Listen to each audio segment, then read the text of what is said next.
ಮದುವೆಯಾಗಿ 3 ವರ್ಷ ಆಗಿದೆ, ಮಕ್ಕಳಾಗಿಲ್ಲ ಅಂತ ಹೆಂಡತಿ ಕಾಟವನ್ನ ಕೊಡ್ತಾ ಇದ್ಲಂತೆ. ಸಿಟ್ಟಿಗೆದ್ದಂತ ಪತಿ ಪತ್ನಿಯನ್ನ ಉಸಿರುಗಟ್ಟಿಸಿ ಕೊಲೆಗೈದಿದ್ದಾನೆ. 3 ವರ್ಷ ಆಗಿದೆ ಮದುವೆಯಾಗಿ, ಮಕ್ಕಳಾಗಿಲ್ಲ ಅಂತ ಕೇಳ್ತಾ ಇದ್ಲಂತೆ ಹೆಂಡತಿ. ಅದಕ್ಕೆ ಹೆಂಡತಿನ ಕೊಂದುಬಿಟ್ಟಿದ್ದಾನೆ, ಕತ್ತು ಹಿಸುಕಿ ಸಾಯಿಸಿದ್ದಾನೆ. ಈ ಘಟನೆ ನಡೆದಿರೋದು ಬೆಳಗಾವಿಯ ನೇಗಿನಹಾಳ ಗ್ರಾಮದಲ್ಲಿ. ಭೀಕರ ಕೊಲೆ. ಪತಿ ಫಕೀರಪ್ಪನಿಂದ 21 ವರ್ಷದ ರಾಜೇಶ್ವರಿ ಕೊಲೆಯಾಗಿದ್ದಾಳೆ. ಕೊಲೆ ಮಾಡಿ ಹೃದಯಾಘಾತ ಅಂತ ನಂಬಿಸಿದ್ದಾನೆ. ನೋಡಿ, ಈಕೆ ಭಾವಚಿತ್ರದಲ್ಲಿ ಕಾಣ್ತಾ ಇದ್ದಾಳಲ್ಲ, ಅವಳು ರಾಜೇಶ್ವರಿ, ಈತ ಫಕೀರಪ್ಪ. ತಾಯಿ ಕುಟುಂಬಸ್ಥರ ಆಕ್ರಂದನ ಮುಗಿಲು ಮುಟ್ಟಿದೆ. ಮಕ್ಕಳಾಗಿಲ್ಲ, 3 ವರ್ಷ ಆಯಿತು ಮದುವೆ ಆಗಿ ಅಂತ ಹೆಂಡತಿ ಕಾಟ ಕೊಡ್ತಾ ಇದ್ಲು. ಅದಕ್ಕೆ ಆತ ಕತ್ತು ಹಿಸುಕಿ ಕೊಲೆ ಮಾಡಿದ್ದಾನೆ. ಬಟ್ ಕೊಲೆ ಆದ ಬಳಿಕ ಹೃದಯಾಘಾತ ಅಂತ ನಾಟಕ ಮಾಡಿದ್ದಾನೆ.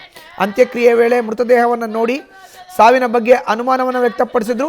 ರಾಜೇಶ್ವರಿ ಕೊರಳಿನಲ್ಲಿ ಒಂದು ಮಾರ್ಕ್ ಇತ್ತು. ಆ ಮಾರ್ಕ್ನಿಂದ ಪೋಷಕರಿಗೆ ಅನುಮಾನ ಬಂದಿದೆ. ಬೈಲಹೊಂಗಲ ಪೊಲೀಸರಿಂದ ಮಾಹಿತಿ ನೀಡಿದ್ದಾರೆ. ಸ್ಥಳಕ್ಕೆ ಭೇಟಿ ನೀಡಿ ಪರಿಶೀಲನೆಯನ್ನ ಮಾಡಿದಾಗ ಕೊಲೆ ಆಗಿದೆ ಅನ್ನೋದು ದೃಢಪಟ್ಟಿದೆ. ಹೆಚ್ಚಿನ ಮಾಹಿತಿ ನೀಡ್ತಾರೆ ನಮ್ಮ ಪ್ರತಿನಿಧಿ ಶ್ರೀಕಾಂತ್ ಕುಬ್ಕಡ್ಡಿ.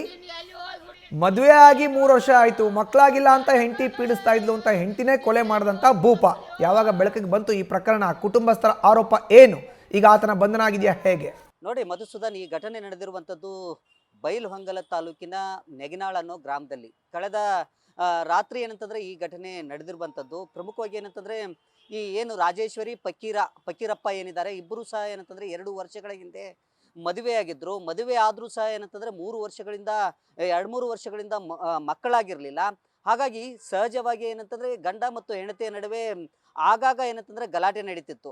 ಅದೇ ರೀತಿಯಾಗಿ ಮೊನ್ನೆ ರಾತ್ರಿಯೂ ಸಹ ಏನಂತಂದ್ರೆ ಗಲಾಟೆ ನಡೆದಿತ್ತು. ಗಲಾಟೆ ಸಂದರ್ಭದಲ್ಲಿ ಏಕಾಏಕಿ ರೊಚ್ಚಿಗೆದ್ದಂತ ಗಂಡ ಏನಿದ್ದಾನೆ, ಆತ ಏನಂತಂದ್ರೆ ಹಗ್ಗದಿಂದ ಆ ರಾಜೇಶ್ವರಿಯ ಕೊರಳಿಗೆ ಬಿಗಿಯಾಗಿ ಕಟ್ಟಿ ಏನಂತಂದ್ರೆ ಹತ್ಯೆಯನ್ನ ಮಾಡ್ತಾನೆ. ಹತ್ಯೆಯನ್ನ ಮಾಡಿದ ನಂತರ ಹೃದಯಾಘಾತ ಆಗಿದೆ ಅಂತೇಳಿ ಅದನ್ನ ನಂಬಿಸ್ಲಿಕ್ಕೆ ಪ್ರಯತ್ನವನ್ನ ಮಾಡ್ತಾನೆ.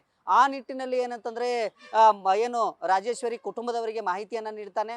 ಹೃದಯಾಘಾತ ಆಗಿದೆ, ಹಾಗಾಗಿ ಏನಂತಂದ್ರೆ ಸಾವನ್ನಪ್ಪಿದ್ದಾರೆ ಅಂತೇಳಿ ಆ ಮಾಹಿತಿ ಆಧರಿಸಿ ಏನಂತಂದ್ರೆ ಆ ರಾಜೇಶ್ವರಿ ಕುಟುಂಬದವರು ಬಂದು ಪರಿಶೀಲನೆಯನ್ನ ಮಾಡಿದಂತ ಸಂದರ್ಭದಲ್ಲಿ ಅಲ್ಲಿ ಏನಂತಂದ್ರೆ ಕೆಲವು ಏನು ಕುತ್ತಿಗೆಗೆ ಏನಂತಂದ್ರೆ ಗಾಯಗಳಾಗಿರುತ್ತೆ, ಏನಂತಂದ್ರೆ ಹಗ್ಗದಿಂದ ಬಿಗಿದಿರುವಂತ ಗಾಯಗಳಿರುತ್ತೆ. ಅದನ್ನ ಪರಿಶೀಲನೆ ಮಾಡಿದಂತ ಕುಟುಂಬ ಸದಸ್ಯರು ನೇರವಾಗಿ ಏನಂತಂದ್ರೆ ಬೈಲಹೊಂಗಲ ಠಾಣೆ ಪೊಲೀಸರಿಗೆ ಮಾಹಿತಿಯನ್ನ ನೀಡ್ತಾ ಇದ್ದಾರೆ. ನೀಡಿದ ನಂತರ ಏನಂತಂದ್ರೆ ಪೊಲೀಸರು ಬಂದು ವಿಚಾರಣೆಯನ್ನ ಮಾಡಿದಂತ ಸಂದರ್ಭದಲ್ಲಿ ಆತ ಏನಂತಂದ್ರೆ ತಪ್ಪೊಪ್ಪಿಕೊಂಡಿದ್ದಾನೆ.